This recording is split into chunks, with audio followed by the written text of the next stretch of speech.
going through in the church, but God said, I'm telling you, you are built for this. Even when people trying to come against you on your job and people coming against you in the community, God told me to tell you, you are built for this. God told me to tell you that even when it seems like you don't have no money in your bank account, even when you single, even when you by yourself with you and your children and you stand in an apartment, you got to catch a bus, you got to get a ride. God said you are built for this. When you going through, when your parents and your loved ones are died, they have died and they gone on, and you felt like you couldn't make it, when it felt like, you know what, the life has knocked your head off, God told me to tell you, you are built for this. Even though when you feel like you get up in the morning and you feel like you don't want to die, you don't want to live, you feel like you want to die, you feel like you want to commit suicide, God told me to tell you, you are built for this. He said, if I gave you an opportunity to get up, I'm letting you know you are built for this. God said, I'm telling you that you're stronger than what you think you are. That even though that they come up against you, God said, if I am for you, who in the world can be against you? God said, I'm looking for a people that you will get up and open up your mouth, and that you won't sit there and cry because of your situation. You may say, I'm hurting. You may say, I'm in pain. But God said, get up with tears in your eyes and say, I'm built for this. That even though you look the devil in his eye, when you know that he said, I'm coming to kill you, when he said, I'm not going to repossess your house, I'm going to repossess your car, you don't have nowhere to stay. God said, I'm telling you that you are built for this. You got to understand that God allowed the afflictions. He allowed the warfare. He allowed, my God, he allowed the warfare to come to you. Because God said, I want to let you know you are built for this. Even when you went to the doctor and the doctor told you this and A, B, and C is wrong with you, you got to know you're built for this. You got to understand that life will try to tell you something different from what it is that God told you. You got to understand that God is a supernatural being, and if you're going to be his children, you got to know how he operates. He takes the ugly stuff to show you who he is. He take it when nobody ain't there to show you who he is. He take it when people try to betray you, people try to scandalize you. He uses those situations to let you know that you are my child. You got to begin to look at what you're going through and tell that devil, I'm built for this. God said, open up your mouth with the voice of triumph. Open up your mouth and tell the devil, I ain't moved. Even though you knocked me down, but I'm going to get back up because I'm built for this. Don't take it. You got to understand I may be cute, but I'm going to knock your head off because I'm built for this. You got to get mad with the devil. You got to tell the devil, I'm tired of you. I ain't studying what you talking about. God say, don't be moved by what they saying. He said, the more that they keep talking about you, he said, that's your fuel. You ought to let that be your fuel to get up. He said, get up out of that place of depression. Get up out of that place of hopelessness. Get up. You got to understand. God said, we got to change our perspective. You've been looking at because people coming up against you and we get afraid. God said, that ought to show you that you are in the right place for such a time as this. God said, I want to show you if I am for you, who in the world can be against you? It can be 100,000, but God said, I can use one angel to slew your enemies. But you got to stop looking at your situation. He said, you got to stop sabotaging yourself. We've been sabotaging ourselves because we've been speaking negativism out of our mouth because we said that I can't do it. We said that it was too hard. We said I don't have nobody to support me. God began to tell me, why do you look at people? He said, why are you counting the numbers? He said, Gideon had 30,000 and he knocked them down to 300. God said that you got too many people with you. He said, I want to let everybody know. He said, even though you may be smaller than numbers, but I'm going to show you big in power. I'm going to show you big in me and who I am. He said, stop looking at how these other churches are doing it, but do it how I tell you to do it. Raise up this nation. Raise up an army of believers and let them know who I am. Show them who I am. Let them know that they built for this. That even though everybody testimony said that they went through hardship. Yes, Lord. Yes, Lord. But they say how God brought them through. He just used me to speak, but how God brought them through. See, God is saying he wants to show us that I will bring you through, but you got to begin to know that I will bring you through. How do you know he going to bring you through if he don't take you through nothing? That's right. That's right. Turn your Bibles to Acts 27. When you go in Acts 27, this is where Paul, y'all everybody know the story of Paul. Name it changed from Saul to Paul. And Paul was a murderer of Christians. He murdered those who preached and teach the gospel of Jesus Christ until one day he was on the road to Damascus. And come on here, he began to encounter the true and living God. And God began to change his name from Saul to Paul. And you got to understand, Paul went through all kind of affliction because he was a murderer of those who preached and teach the gospel. But God began to change his name, and so the same God who he was against, he began to start working for that same God. I don't know about you, but we've been just like Paul. We was in the world doing whatever we wanted to do, but then God gave us a road to Damascus, and we stopped being a fighter of the gospel, and we started working for the gospel. And God said, you got to begin to understand, the main people who began to fight Paul was the same Christian.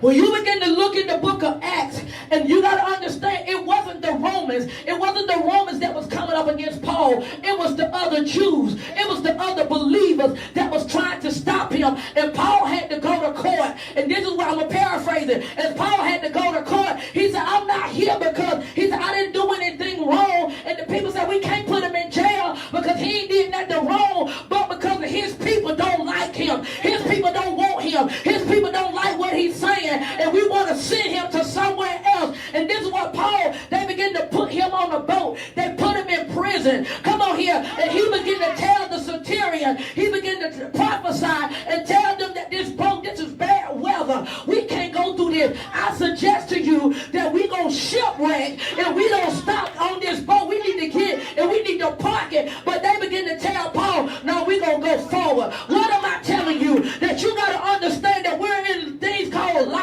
Well, what's your shipwreck? Whether or not it's your marriage, is it your children, is it your finances, is it your body? What situation is fighting up against you because of who you believe? You don't understand the devil will try to fight you just because you carry the name of Jesus. You can walk somewhere and people don't even like you, and they don't even know why they don't like you. They don't like you because of what you say. They don't like you because of what you stand for. You got to understand that they did it to Jesus. They're going to do it to you. And God said, I'm trying to tell you, you've been built for this. He said, if they ain't coming up against you, you got to understand something is wrong. They didn't like Paul. And Paul began to let them know, we don't need to go no further. They began to say, no, we're going to keep going forth. And they began to go through the these rough winds on the boat. And Paul began to let them know, we going to make it. You got to understand, Paul said, we're going to make it. He said, because the angel of the Lord came to me in a dream. See, I got to tell you that you got to understand we're spiritual beings.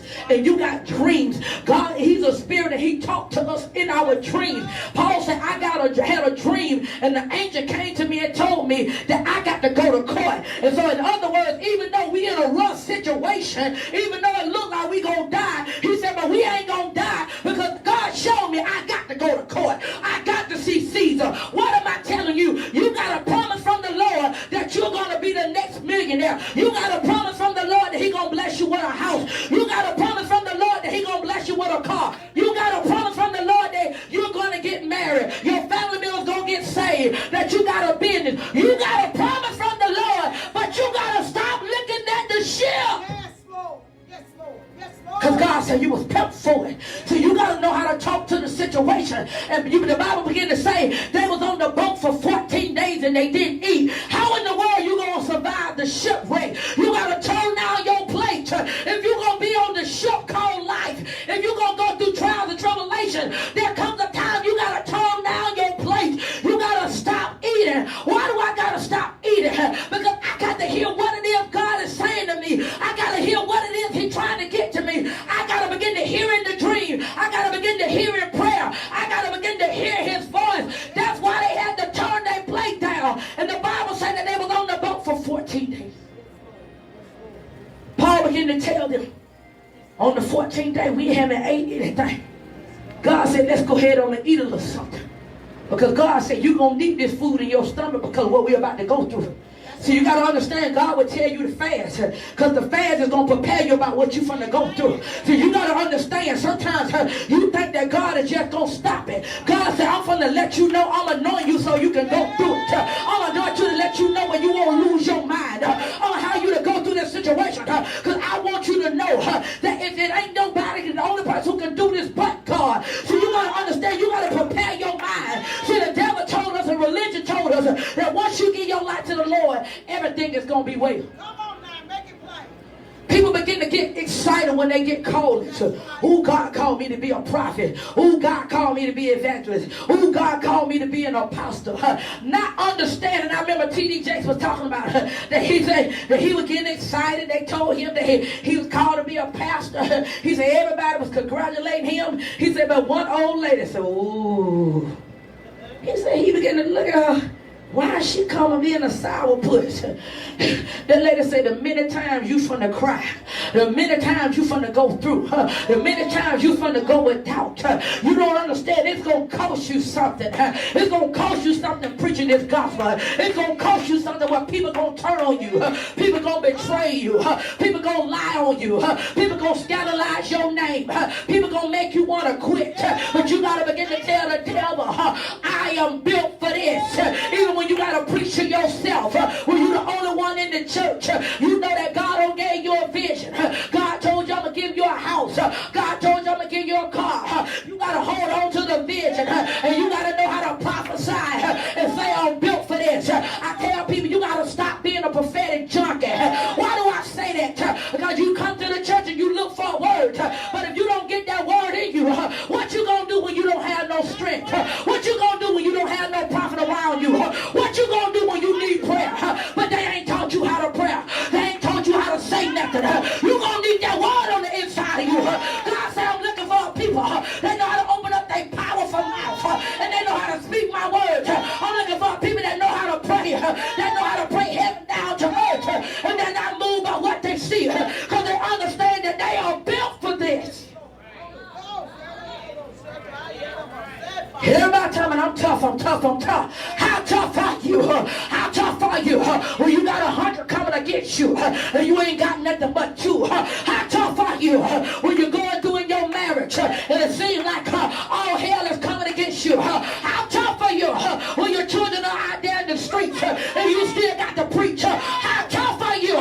When your mother died and you got to get up in front of everybody and tell them how good God is. How tough are you? When people that told you they love you, but they betrayed you, they scandalized your name. How tough are you?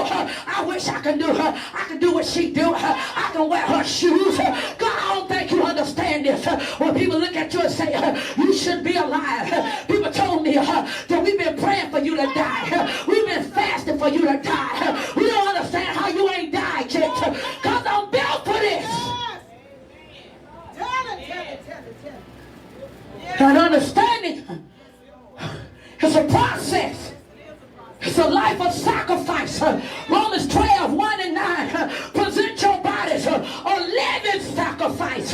What you can do, I can't do. What you say, I can't say. Anything goes along with you, it don't go with me. Because he's telling me I can't do it. Yeah. People don't understand. When you belong to God, you can't do what everybody else do. He said in Romans, I want you to be holy. I want you to be set apart. In other words, I can't say what everybody else say. I just can't say to be popular. God said, I told you to be. I told you to be who I called you to be. God said, I created you to be an original. He said, in the body, people don't got so caught up, want to look like somebody else, want to talk like somebody else, and they reject their very God-ordained identity. Yes, Lord. Yes, Lord. This church trying to look like that church. And people don't even have a sound. He said, if you're not sticking out like a sore thumb, something is wrong with your ministry. You trying to tailor yourself like somebody else. And we have a tendency, God said that people will get caught up in numbers. Just because you got numbers don't mean that it's God. Just because you got numbers. People had to, well, I got this many numbers, Doc. I got this numbers, Doc. But tell me, Doc, out of all them numbers you got, how many of those people got the power of the Holy Ghost? How many of those people can really pray? How many of those people can really go through? This is why this pandemic begin to show us really where we at. fighting for the church. People been in churches for all these years that don't know how to pray. Let me call my pastor. No, I tell Sword and Shield, I'm going to teach you how to pray. I'm going to push you. Because the goal is for everybody to pray an hour. Jesus said, can you pray with me at least an hour? How you going to walk with me and you can't pray? If you don't have no prayer life, you can't walk with me. If you don't have no fasting life, you can't walk with me. Don't tell me you weak as water and tell me the Lord don't call you. The Lord ain't call you because the first thing he going to call you to is a place of prayer. Because he talks to us through prayer. That's right. That's right. You got people trying to be seen before man and not understanding you're going to be seen before the Father. Because when life begins to give you situation, say shake it off. Turn to Acts 28. The Bible begins to talk about that even as the ship had shipwreck. Come on here. It talked about how the ship was torn down. And everybody who was on the ship, just like Paul prophesied, he said that we all gonna make it, but the ship won't make it. The Bible said they begin to land on a beach, and they begin to land to the land of Malta. As they went to the land of Malta, they say Paul got ready to make a fire. Say make a fire.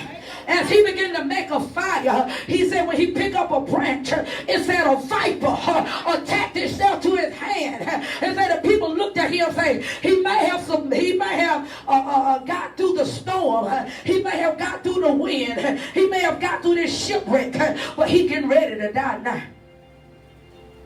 See, that's why we can't listen to what people saying around us. Because the people now say that he's finna die. Because they saying in their natural mind, a viper got a hold to him, and this was a poisonous snake.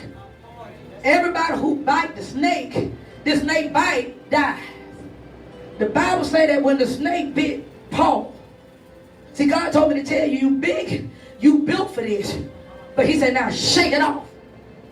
When the snake bit Paul, the Bible says Paul began to get by the fire with the snake in his hand. It said he shook it off. He knew who he was in God. He held on to the promise. See, God had already told him in a dream, you got to see Caesar. You got to go to court. So he understood that a temporary situation by a deadly snake can't kill him. I don't think y'all understand this. It may look like your situation gonna kill you. It may look like because you got the eviction notice. It may look like because they ain't called you about the job. It may look like the doctor said all the tests came out positive. It may look like all odds are against you. But you got to remember the promise that God told you. See, Paul remembered the promise.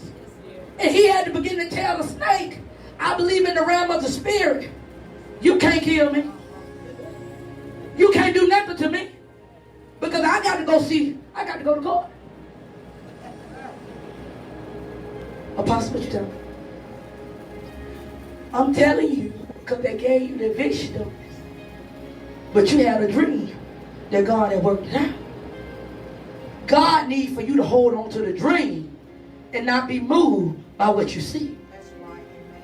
God needs you to hold on to what he showed you about your child and not be moved by what you see. God don't need you to be moved by what you see with your marriage. But hold on to the promise that what he told you. Because if you're built for this, you got to begin to look the devil in the eye and tell him, you can't kill me. You can't destroy my marriage. You can't destroy my children. You can't destroy my ministry. You can't destroy my mind.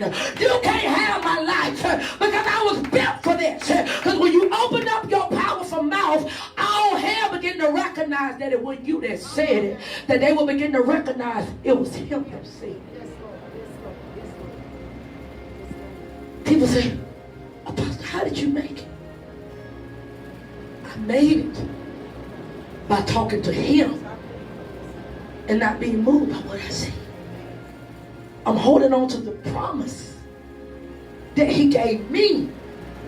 See, a lot of times the Bible says in Jude, you got to contend for the faith. We don't want to contend for the faith. Faith is what you don't see. Faith is what God promised you. Because I begin to tell God, I said, well, God, you told me that we was going to do this. You said we were going to have strong leaders. You said we were going to have strong marriages. God, where is it? You know what God told me? I said, so, because the devil's trying to tell me, you need to quit. Everything what he said he was going to do, he didn't do it. God said, well, let me ask you this. Where did I have to ask you to pay in the fund the ministries? Where did I have to ask you to put your money to fund the bills in? Where did I ask you? Well, you had to do all of this. He said, if I'm paying for it, who are you to tell me that I didn't do it? In other words, he's saying, you didn't have to use what you got, so why are you complaining? Because see, my eyes was on what other people was doing. Well, mine don't look like them. He said, I ain't created you to look like them. See, God want to change our perspective. Well, I want a happy home because it look like they're happy. You don't know they're happy. It just look like they're happy. They sleep in separate beds. You don't know what's going on in them people's house, but you saying you want to look like them, but it's just you and your child, you and your children, but all of y'all got peace. You got a happy home. But that devil will come to us and say they got a happy home. Because it look like they got a man, that means that they happy. The devil is a lie. God said, I'm breaking these demonic programs, these demonic images that we try to make look like it's healthy. He said, when you can sleep all night, you and your children, ain't nobody being bothered, ain't nobody being hurt. You got a healthy home. Don't nobody have to bathe nobody. Don't nobody have to feed nobody. You ain't got to ask nobody for no food. You ain't got to ask nobody to pay your bills. God said, I'm taking care of you. We got to stop looking at what people say. Stop looking at what they doing. And God say, look at what I'm doing. He told me even about wealth. Wealth is good. He said, but don't base wealth on having $10 million. He said, ain't all your bills paid? You got some in your savings? You got any, ask anybody to help pay your bills and all of that? You wealthy. See, he's trying to show you. We've been looking for something else according to the world. And God said, I'm trying to let you know you already got. You already got what you think that you need. You're trying to obtain something that you already have. He said, because when you got me, you got it all. You got billionaires commit suicide because they got all the money, but they don't have him. You may not have billions of dollars, but you got me. I paid your bill. I paid your rent. You got food on your table. You got a job. You are wealthy. Can he bless you with more wealth? Yes. But you first got to learn how to be appreciative. The Bible said we got to know how to be abased, and you got to know how to be abound. You got to know how to thank him. You know how, Apostle, all I eat is ramen noodles and sardines. You got to understand, he fed you. You may not be, he tell we're going to eat filet mignon every day. But we get upset because we not eating crab legs how they eat crab legs. My husband's grandmama used to tell us, she said, when you go to the bathroom, all look the same. I thought about that. She said, go to the bathroom, your stomach say, food is food. But you sitting up here talking about, I want this, I want that. She said, baby, all of them do the same thing. So you got to change your perspective. Because if you're going to be built for this, you got to know how to appreciate the goodness of the Lord, regardless of whatever situation you're in. Even if I got to borrow water to take a bath, Lord, I thank you. Even if I got to eat ramen noodles every day. I understand that it won't always be like this. I understand if I had to catch the bus right now. I understand that it won't always be like this. I understand who I'm preaching to. It won't always be like this.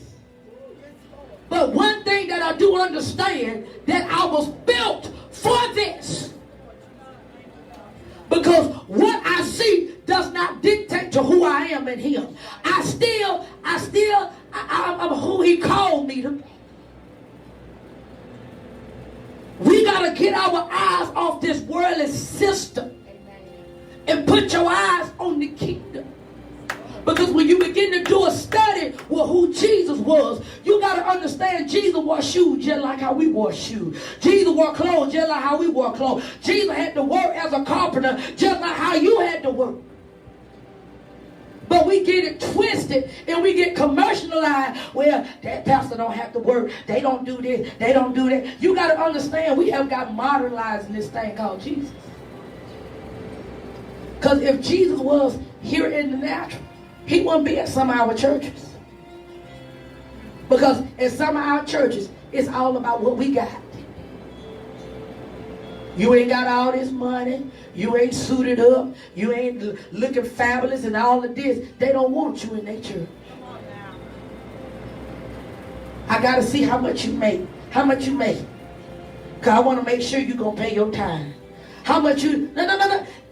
Understand, this is not how it's about. If you love him, independent on what you're doing, I can't make you pay no tithes. This is because you love him.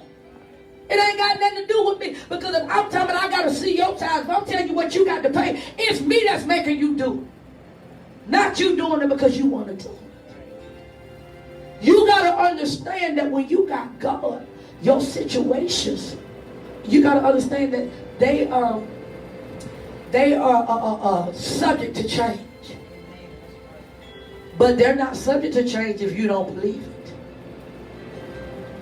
I'm going to let you have a Selah moment for that. In other words, we looking at what we're going through in life. And we saying, this is how we're going to be. And we responding by how it looks. Not understanding God is looking for you to get in the realm of the spirit. And see, what does he got to say about your situation?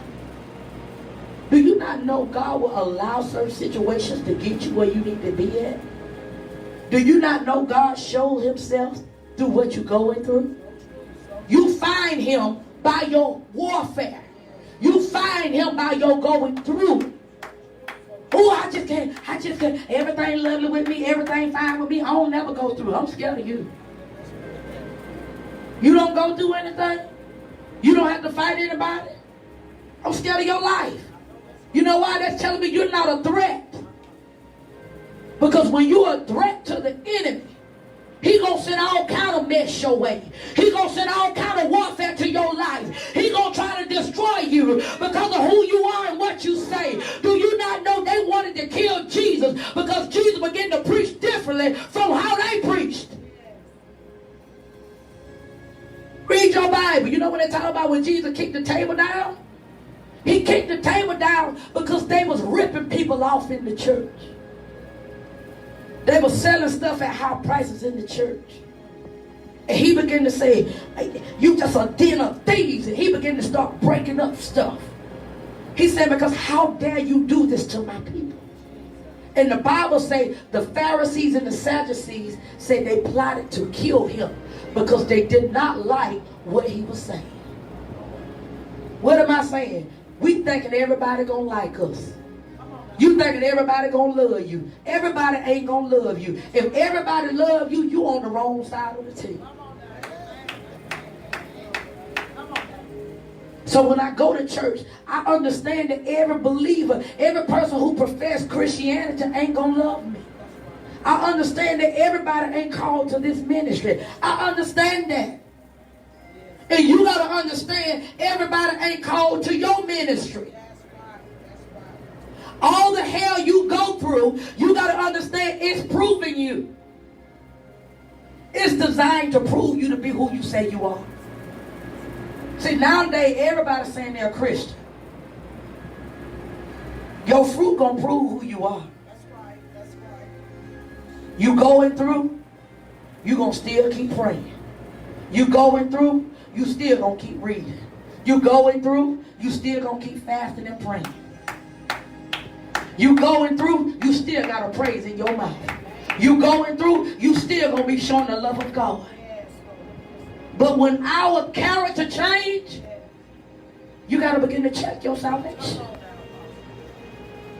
Because when you truly love the Lord, you can't do what everybody else is doing. You got to understand you've been bought. You've been bought with a price. this. God will send all hell. He will allow all hell to come against you to show you what you really made of. God is showing you all of this stuff that you're dealing with in life that you're trying to run from. He's trying to show you you. Going through with your children, your family, your money. He's trying to show you who you are. He's trying to show you what are you saying.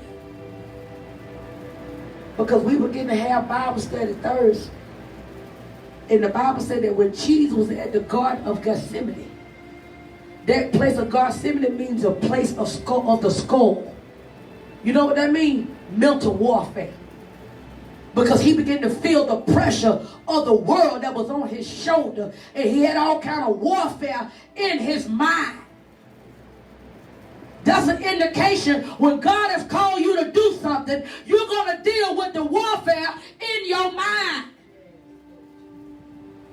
And the Bible says the disciples was with him. He had two of them with him. And so he said, can you at least pray for me at least an hour?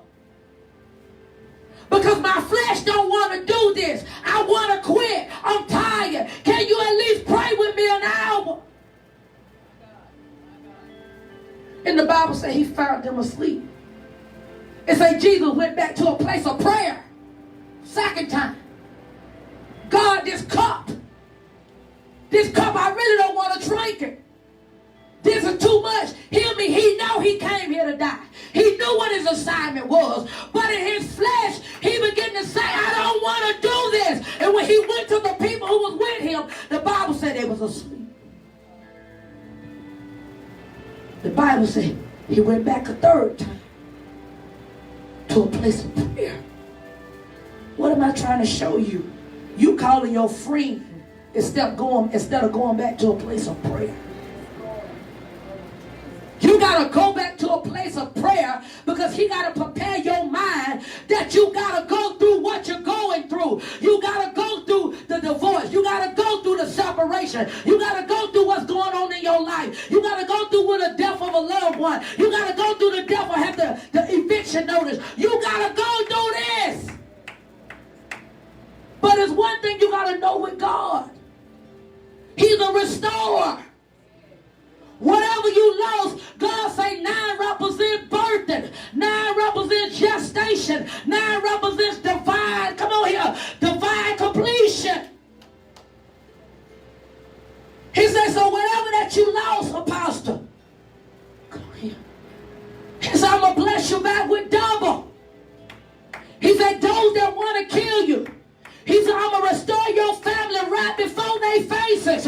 He said, they can't die. They can't get what they spoke over you. He said, because I got to let them see your family being restored.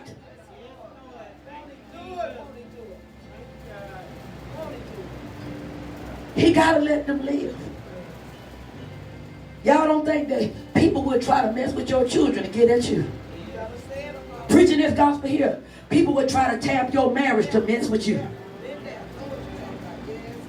You think that it's all about preaching?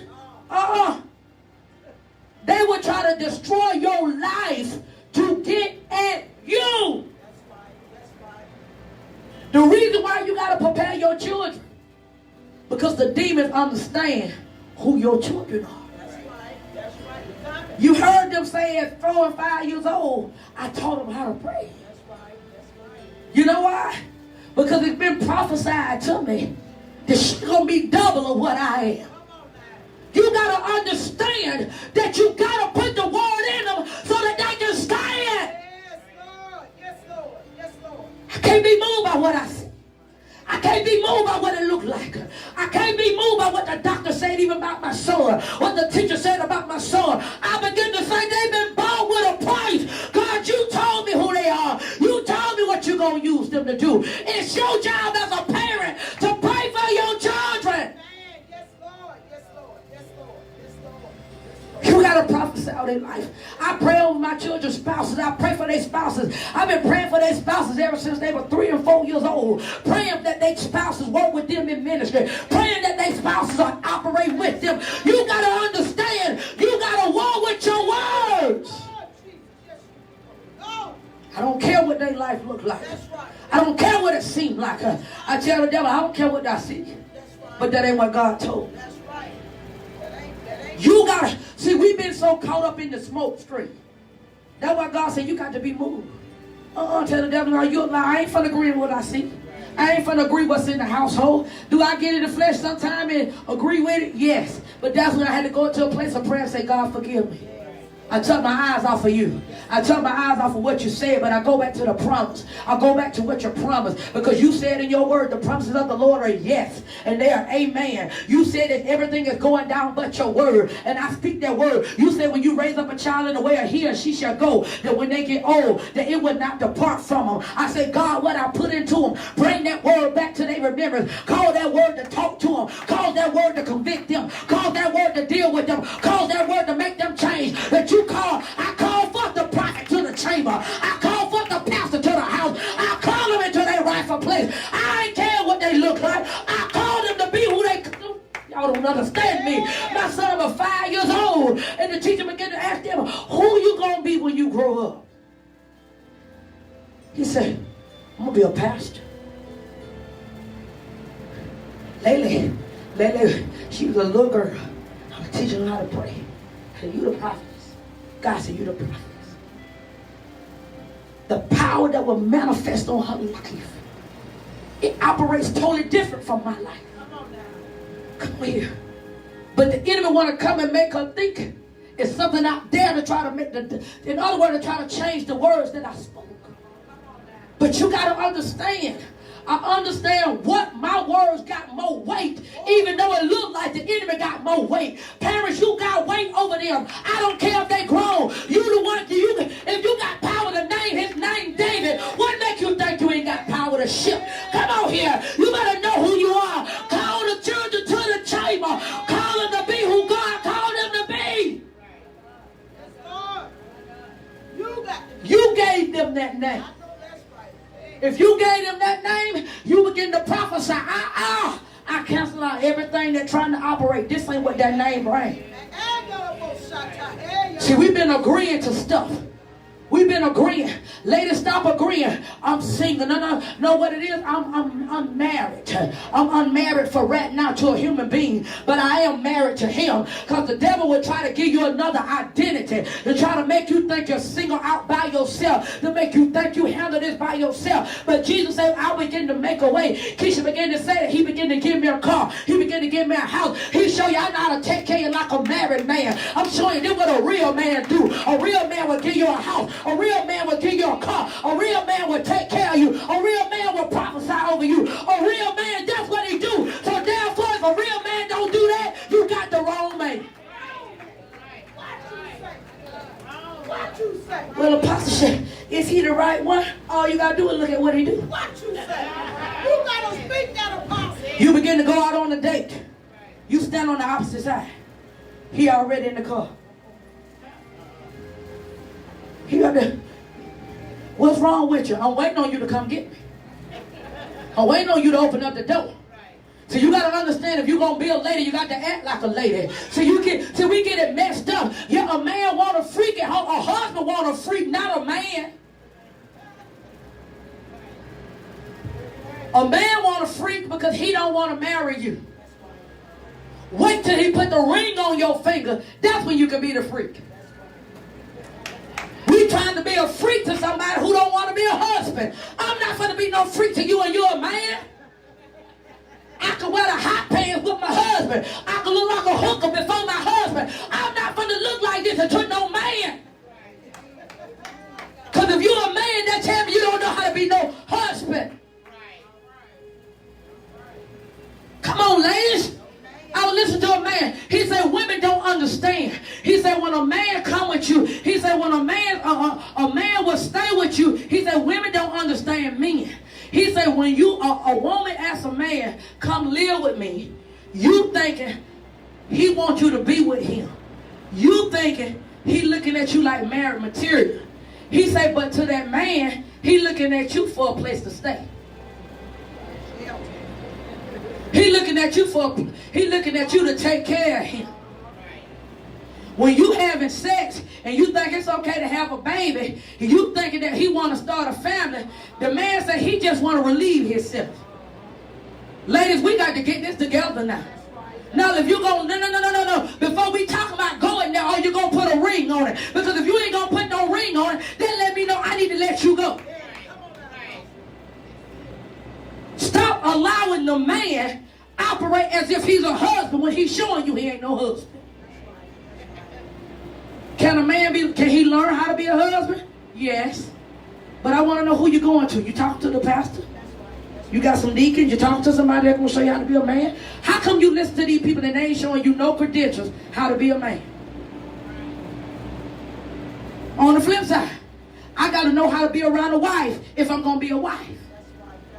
Everybody talking about I want to be a wife. How you want to be a wife and you don't know what a wife is? We still talking about you built for this? Because wives got to pray. Wives got to fast. Wives got to give up what they want because of who he is. Are you sure you're ready to be a wife?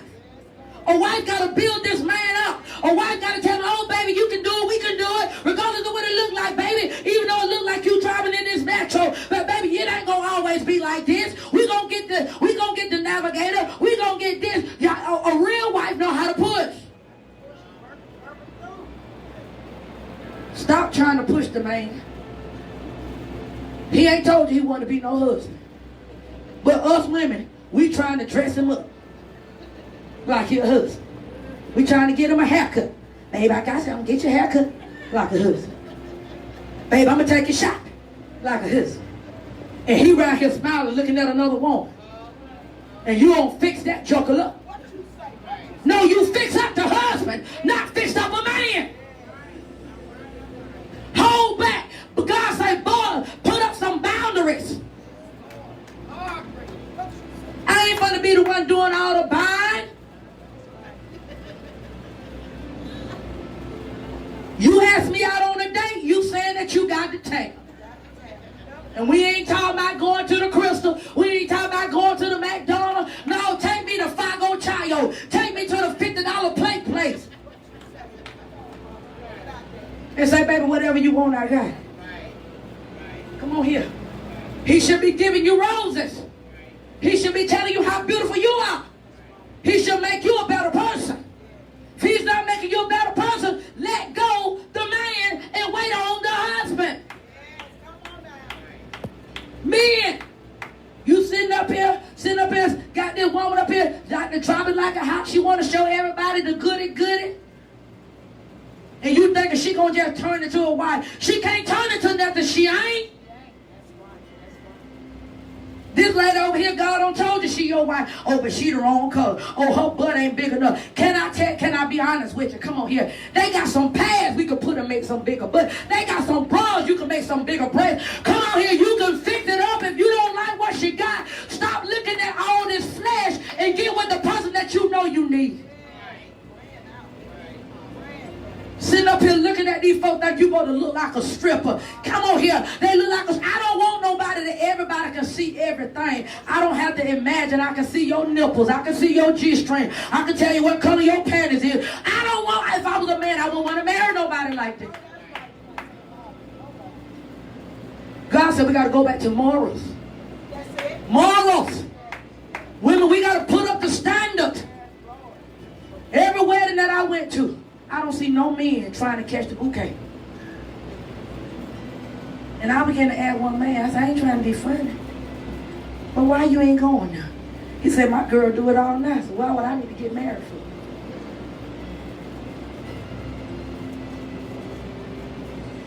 Hear me in the spirit. I was 15 years old when I met Pastor Reed. My daddy was a drunk, an alcoholic. I was 15. He was 18. 18 going on 19. He come to see me. Him and his boy had been drinking. See, you been drinking? I'm 15. Y'all been drinking? Oh, yeah. I said, I'll holler at you later. He said, what? I said, my daddy was a drunk. I don't want to be with no drunk. You finna have me to go home for real? Yeah. He went home. He tried to call me. He said, you ain't saying that. I ain't got nothing to say. He said, why? I don't talk to drunks. I'm 15. 18. He said, I want to marry you. Hit me in the spirit. He said, you don't find this rain, went to the punch out. I said, man, I'm 18 years old. This is my senior year in high school. I got my own phone line. My mama give me whatever I want. You think that I'm finna marry you with some cluster?